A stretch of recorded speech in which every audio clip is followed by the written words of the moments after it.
আবহাওয়া দফতরের পূর্বাভাস অনুযায়ী উত্তরবঙ্গ ও পার্বত্য সিকিমে লাগাতার বৃষ্টির ফলে বিপর্যস্ত হয়ে পড়েছে জনজীবন।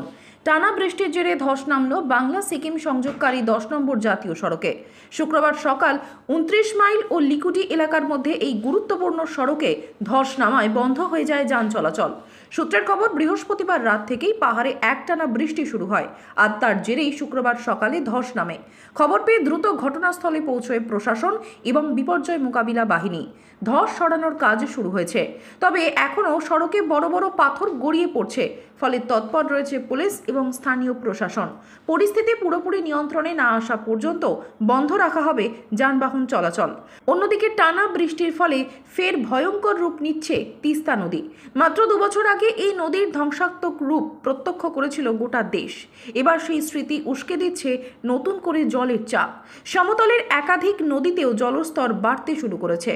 প্রশাসনের পক্ষ থেকে জানানো হয়েছে, পরিস্থিতির ওপর কড়া নজর রাখা হচ্ছে।